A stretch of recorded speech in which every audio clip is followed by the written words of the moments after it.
Welcome YouTube fans. We've got a 2003 Toyota Camry LE, and we're going to put a tune-up on it. It says spark plugs, but it also needs a fuel induction flush.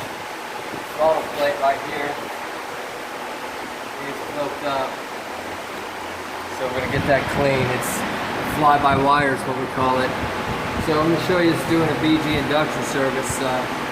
First product that we use is the 44K.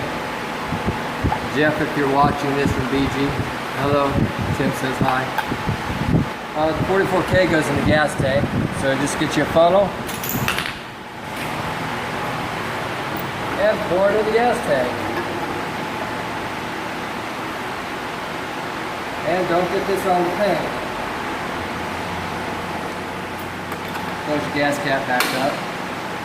Then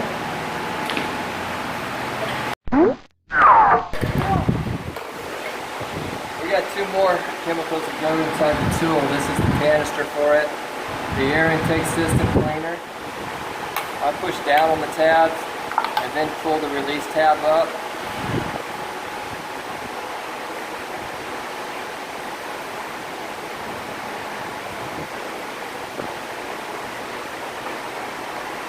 You could just stick a screwdriver underneath it, but if you push down on it, it pops them out and pull up.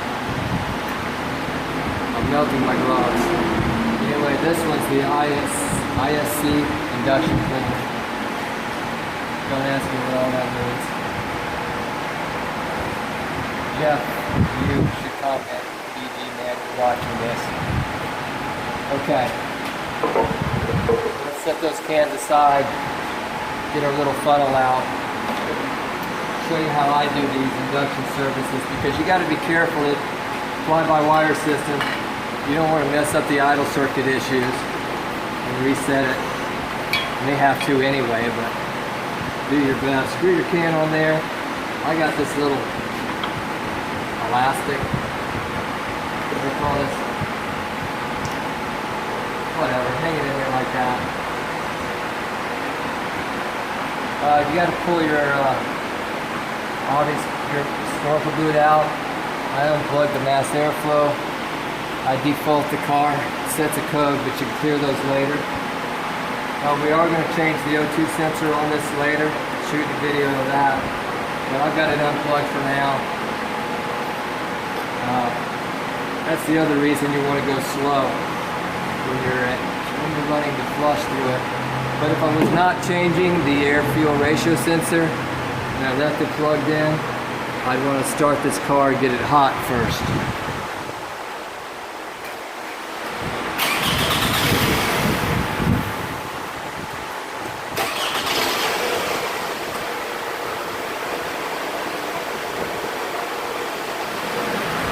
So you notice installed that first time I started it, then the computer recognized that the mass airflow sensor was unplugged and the boot was off, and it defaulted it so that it's idle. So we're just getting it warmed up, and then I'm going to hook the machine up to it and put the aspirator in there, find the mist that goes through it.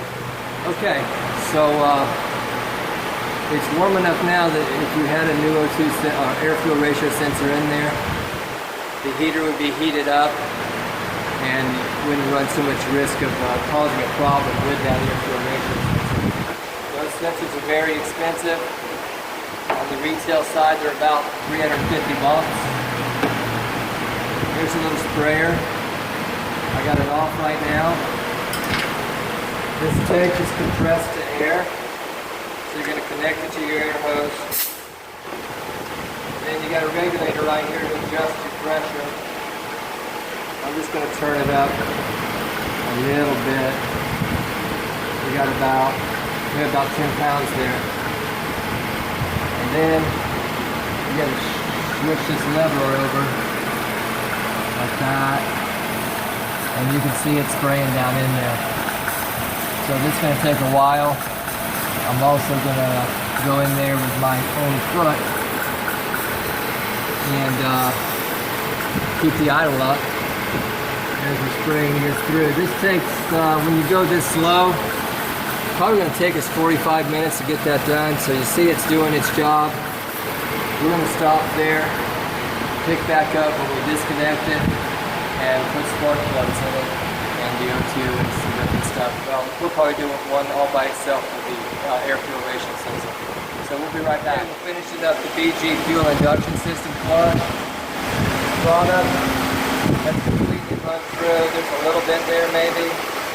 Turn your air off there. It's out of your way. Unplug your air hose.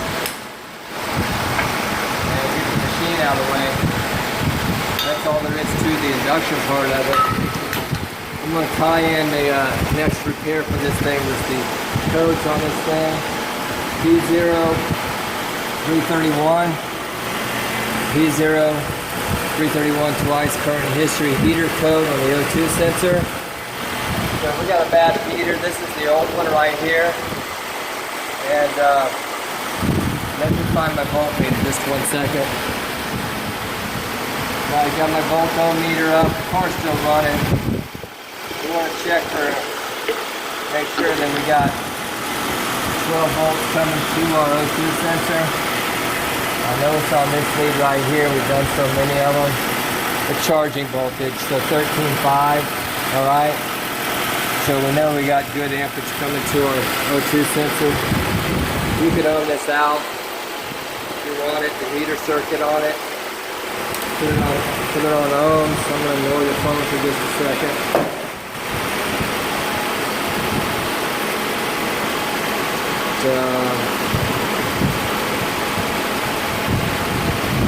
Should be these two right here. Got balance it in there. Check my meter. My meter's zeroed out there. Check my own. Should be about. Oh, we're good on this. We're on the right wire. It's so hard to hold this thing. There we go.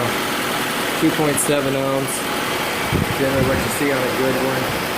Usually on open circuit on the bad one.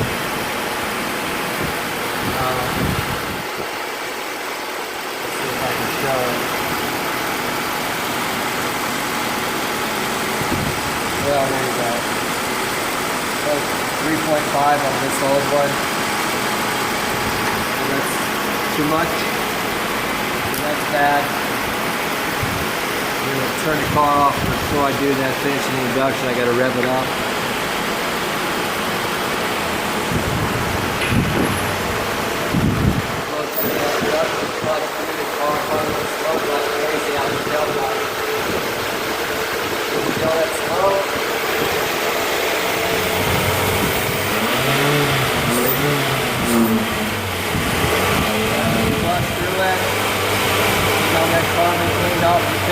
Valves, right? We're putting plugs in this thing anyway.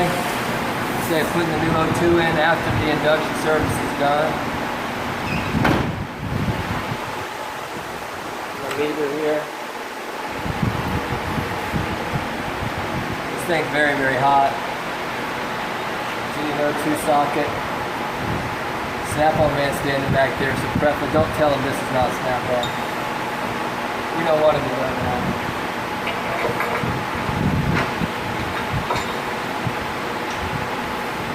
Quality is priceless.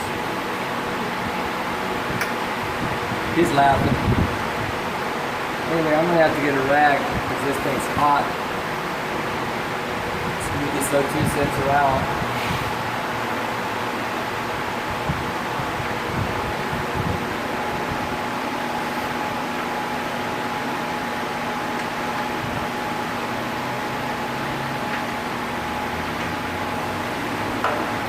Alright, the airplane part.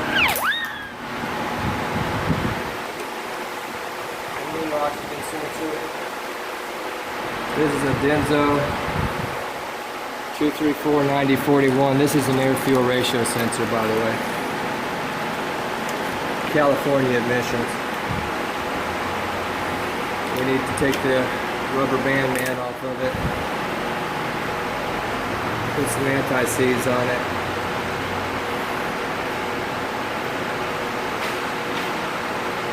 Smooch that around. Start our new sensor.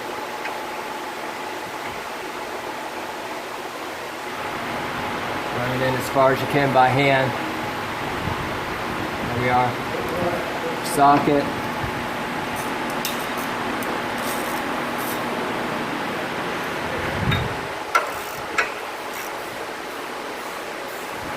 Just tight, not too tight. Bring it around. And she plugs in right here. Got that clip that held on to right across here. It broke. So I'm gonna get a tie strap and attach that. Got to plug the mass airflow sensor back in right here. We got to reconnect our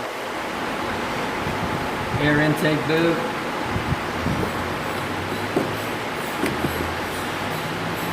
There's a squeeze clamp down there. I'll squeeze that together a little bit, connect it. But I'll connect that together. Next thing you're going to do is clear your codes out. So you flip your key on, back into your scan tool. Back up, read codes again. There's probably going to be more codes in it because the mass airflow was unplugged. The O2 was unplugged. So we had 2 codes before. We got 4 now, or maybe more. Let's see what happens. It's a little slow of the OTC contour because it gets current, pulls pending, and pulls history codes all at one time. It's kind of a nice feature in a way because you don't have to go back in and look at history. You don't have to go back in and look at pending. You get it at once. You just got to be patient with it. So, pulling our history codes now. Alright, we're almost there. And I told you we'd have more. Alright, we got a bunch. But like I say, we had the mass airflow unplugged. I expected to see that. Expected to see all this stuff. The air intake temperature sensors and the mass airflow. So on the OTC, you just go to this engine button right here. Hit that, you press yes to clear your codes out. And again, that's going to clear current, pending, and history. Alright, so no diagnostic trouble codes in the system anymore. I will go test drive this vehicle when I get done. Like I said, we're still going to put a set of spark plugs in it. But that's a P0031 heater airflow ratio sensor on the Toyota Camry LE 2003. Thanks for watching. Subscribe to our channel. And Jeff, I hope you enjoyed it. Thank you.